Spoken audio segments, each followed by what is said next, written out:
बोलो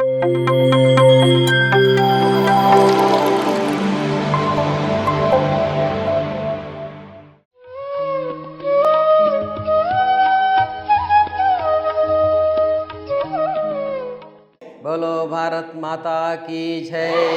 जय नमः पार्वती पतये हर हर ಮಹಾದೇವ ಶಂಭೋ.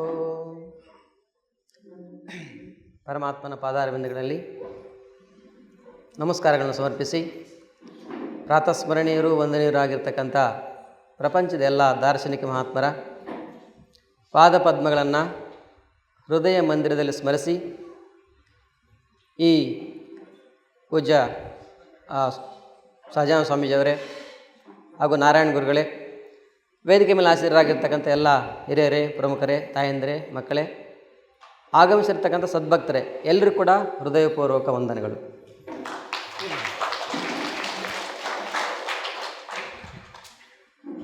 ಈ ವಾರ್ಷಿಕೋತ್ಸವ ಸಮಾರಂಭದಲ್ಲಿ ಉಪಸ್ಥಿತರಿರ್ತಕ್ಕಂಥ ಎಲ್ಲ ಹಿರಿಯರು, ಪೂಜ್ಯರು, ವಿಶೇಷವಾಗಿ ಮಕ್ಕಳು ಕೂಡ ಆಗಮಿಸಿದ್ದಾರೆ. ತುಂಬ ಸಂತೋಷದ ವಿಷಯ. ಏಕೆಂದರೆ ಸಂಸ್ಕಾರ ಅಂತಕ್ಕಂಥದ್ದು ಬಾಲ್ಯಾವಸ್ಥೆಯಲ್ಲಿ ಬರಬೇಕೇ ವಿನಃ ವಯಸ್ಸಾದ ಮೇಲೆ ಮತ್ತೆ ಸಂಸ್ಕಾರ ಕಲಿಯೋದು ತುಂಬ ಕಷ್ಟ. ಹಾಗಾಗಿ ಹೇಳ್ತಾರೆ, ಗಿಡವಾಗಿ ಬಗ್ಗದ್ದು ಮರವಾಗಿ ಬಗ್ಗೀತೆ. ಹಾಗಾಗಿ ಮಕ್ಕಳು ಕೂಡ ಬಂದಿದ್ದಾರೆ, ತುಂಬ ಸಂತೋಷ. ಸ್ವಾಮಿಗಳು ಒಳ್ಳೆಯ ವಿಷಯ ತಿಳಿಸ್ಕೊಟ್ರು. ಇನ್ನು ನಾರಾಯಣ ಗುರುಗಳು ನನ್ನ ಬಗ್ಗೆ ತುಂಬಾ ಹೇಳ್ತಿರ್ತಾರೆ. ಅವರು, ನಾನು ಅಷ್ಟೇನು ದೊಡ್ಡ ವ್ಯಕ್ತಿ ಅಲ್ಲ, ಆದರೂ ಎರಡು ಮಾತು ಹೇಳಿ ಬೇಗ ಮುಗಿಸ್ತೀನಿ. ವಿಶೇಷವಾಗಿ ಹೇಳ್ತಾರೆ, ಪ್ರಥಮೇ ನಾರ್ಜಿತ ವಿದ್ಯಾ, ದ್ವಿತೀಯೇ ನಾರ್ಜಿತಂ ಧನಂ, ತೃತೀಯೇ ನಾರ್ಜಿತಂ ಪುಣ್ಯಂ, ಚತುರ್ಥೇ ಕಿಂ ಕರಿಷ್ಯತಿ. ಬಾಲ್ಯಾವಸ್ಥೆಯಲ್ಲಿ ಒಳ್ಳೆಯ ವಿದ್ಯೆ ಅಧ್ಯಯನ ಮಾಡಬೇಕು ಹೇಳ್ತಾರೆ. ಅಷ್ಟಕ್ಕೆ ಸಾಕ ಅಂದರೆ ಆಮೇಲೆ ಪ್ರಥಮೇ ನಾರ್ಜಿತ ವಿದ್ಯಾ, ದ್ವಿತೀಯೇ ನಾರ್ಜಿತಂ ಧನಂ, ಹಣ ಸಂಪಾದನೆ ಮಾಡಬೇಕು. ವಿದ್ಯೆ ಹಣದಿಂದ ಜೀವನ ಪೂರ್ತಿ ಆಗಲಿಲ್ಲ, ಇನ್ನೇನು ಬೇಕಪ್ಪ ಹಂಗಾದರೆ ತೃತೀಯೇ ನಾರ್ಜಿತಂ ಪುಣ್ಯಂ, ಪುಣ್ಯದ ಸಂಪಾದನೆಯನ್ನು ಮಾಡಬೇಕಂತ. ಯಾಕೆ? ಈಗ ಸ್ವಾಮಿಗಳು ಹೇಳ್ತಾ ಇದ್ರು, ಜೀವನದಲ್ಲಿ ಎಲ್ರಿಗೂ ಏನು ಬೇಕು? ಏನು ಬೇಕು ಹೇಳಿ? ಸಂತೋಷ ಬೇಕು, ಆನಂದ ಬೇಕು, ಹೌದಲ್ವೇ? ಆನಂದ ಅಂತಕ್ಕಂಥ ಹೇಗೆ ಬರ್ತದಪ್ಪ ಅಂದರೆ, ನಾವು ಮಾಡ್ತಕ್ಕಂಥ ಪುಣ್ಯ ಕರ್ಮಗಳಿಂದ ಆನಂದ ಬರ್ತದೆ. ತುಂಬ ಜನರು ಏನು ತಿಳ್ಕೊಂಡಿದ್ದಾರಪ್ಪ ಅಂದರೆ, ಆಧುನಿಕ ಯುಗದಲ್ಲಿ ಹಣ ಇದ್ದರೆ ಸಾಕು, ನಮಗೆ ಆನಂದವಾಗಿದ್ದು ಬಿಡ್ತೀವಿ. ಹಣ ಒಂದಿದ್ರೆ ಅಥವಾ ಅಧಿಕಾರ ಒಂದಿದ್ದುಬಿಟ್ರೆ, ಹಣ ಒಂದು ನಮ್ಮ ಹತ್ರ ಹಣ ಗಳಿಸಿಬಿಟ್ರೆ ಅಥವಾ ಅಧಿಕಾರ ಪಡ್ಕೊಂಡ್ಬಿಟ್ರೆ ಆನಂದವಾಗಿರ್ತೀವಿ ಅಂತೇಳಿ ಎಲ್ಲರಲ್ಲೂ ಒಂದು ನಂಬಿಕೆ ಇದೆ. ಹಾಗಾಗಿ ಹಣ ಗಳಿಸಿದ್ವಿ, ಅಧಿಕಾರವನ್ನು ಪಡ್ಕೊಂಡ್ವಿ, ಮನೆಯನ್ನು ಕಟ್ಕೊಂಡ್ವಿ, ಎಲ್ಲ ಆಯಿತು, ಸುಖ ಬಂದ್ಬಿಡ್ತಾ ಅಂತಂದರೆ ಇಲ್ಲ. ಯಾಕೆ? ಮುಖ್ಯವಾಗಿ ಪುಣ್ಯ ಕರ್ಮಗಳನ್ನ ಕೂಡ ಮಾಡಬೇಕಾಗಿದೆ ಮನುಷ್ಯ. ಆವಾಗಲೇ ನಮಗೆ ಸುಖ ಶಾಂತಿ ಅಂತಕ್ಕಂಥದ್ದು ಪ್ರಾಪ್ತಿ ಆಗ್ತದೆ. ಹೇಳ್ತಾರೆ ಶಾಸ್ತ್ರದಲ್ಲಿ, ಪುಣ್ಯ ಕರ್ಮಗಳನ್ನ ಮಾಡ್ತಕ್ಕಂಥ ವ್ಯಕ್ತಿಗೆ ವಿವೇಕ ವೈರಾಗ್ಯ ಉದಯವಾಗ್ತದೆ. ಆಯ್ತದ? ಪುಣ್ಯಕರ್ಮ ಮಾಡ್ತಾ ಮಾಡ್ತಾ ಅಂತಃಕರಣ ಶುದ್ಧಿಯಾಗಿ ವಿವೇಕ ವೈರಾಗ್ಯ ಪ್ರಾಪ್ತಿಯಾಗ್ತದೆ. ವಿವೇಕ ವೈರಾಗ್ಯ ಉಂಟಾದಾಗಲೇ ಲೋಕದಲ್ಲಿ ಮನುಷ್ಯ ಸುಖ ಪಡ್ತಾನೆ. ಮನುಷ್ಯನಿಗೆ ವಿವೇಕ ಬೇಕಾಗಿದೆ. ಆಧುನಿಕ ಕಾಲದಲ್ಲಿ ಇವತ್ತು ವಿವೇಕ ಅಂತಂದ್ರೆ ಏನು ಮನುಷ್ಯನಿಗೆ ಅಂದರೆ, ಸುಖ ಹೆಂಗೆ ಬರ್ತದೆ, ಏನು ಮಾಡಿದ್ರೆ ಸುಖ ಬರ್ತದೆ, ಇದರ ಬಗ್ಗೆ ಒಂದು ಜ್ಞಾನದ ಅವಶ್ಯಕತೆ ಇದೆ. ಸುಖ ಅಂತಕ್ಕಂಥದ್ದು ಹಣ ಪಡ್ಕೊಂಡ್ಬಿಟ್ರೆ, ಅಧಿಕಾರ ಪಡ್ಕೊಂಡ್ಬಿಟ್ರೆ ಸುಖವಾಗಿ ಬದುಕ್ಬಿಡ್ತೀವಿ ಅಂತೇಳಿ ತುಂಬ ಜನ ಒಂದು ಭ್ರಮೆಯಲ್ಲಿ ಇರ್ತಾರೆ. ಲೋಕದಲ್ಲಿ ಸಹಜವಾಗಿರ್ತಕ್ಕಂಥ ಭ್ರಮೆ, ಅದನ್ನು ಭ್ರಮೆ ಅಂತ ಹೇಳ್ತಾರೆ.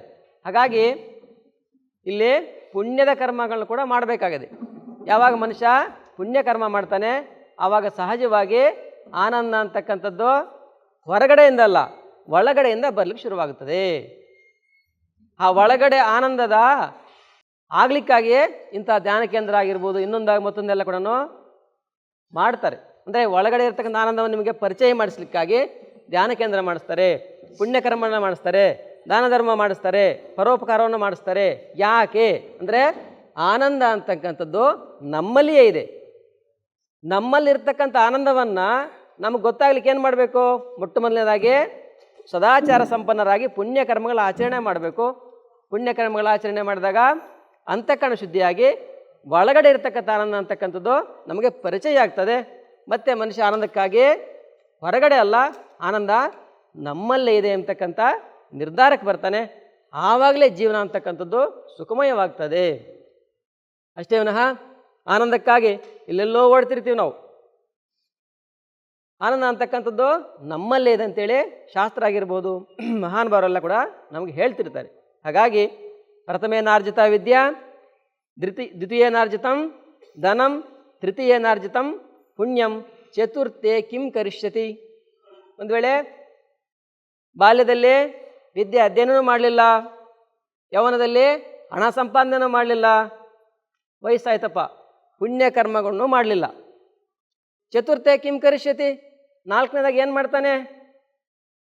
ವಿದ್ಯೆ ಅಧ್ಯಯನ ಮಾಡಲಿಲ್ಲ, ಹಣ ಸಂಪಾದನೆ ಮಾಡಲಿಲ್ಲ, ಪುಣ್ಯಕರ್ಮವನ್ನು ಕೂಡ ಮಾಡಲಿಲ್ಲ.